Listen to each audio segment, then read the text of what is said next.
Tonight, an Indiana lawmaker wants to close a loophole involving background checks at Indiana daycare facilities. News 8's Sierra Hignite is live for us tonight. She talked to parents today who say they were shocked, Sierra, to hear this wasn't already a requirement.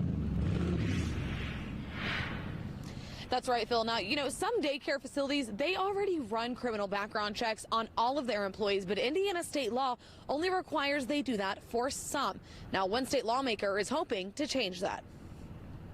Sarah Bowles is a mom that has worked in various daycare facilities in central Indiana. She says she decided after years of working in those facilities to stay home with her daughter. Just knowing what goes on in those facilities and the turnover is way higher than I think most people realize. Yes, there are criminal background checks, but I think this bill would be definitely for the better. Current Indiana law only requires background checks for workers in direct contact with children.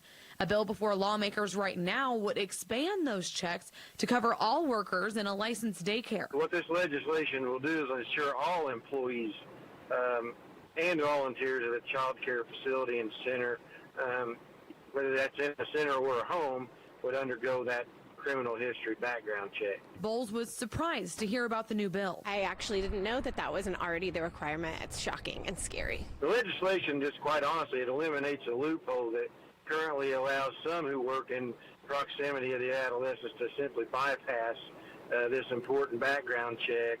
The bill does not include any funding. Daycare providers would be forced to cover the cost of the background checks. Cameras are great. Background checks are great for 80% of the people, but I want every person that comes into contact with children to have that background check.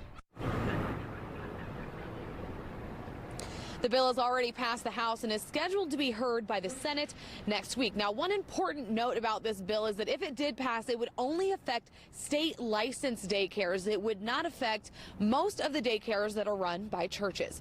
Reporting, I'm Sierra Hignite, Wish TV News 8. Sierra, thank you very much. Boy Scout troops in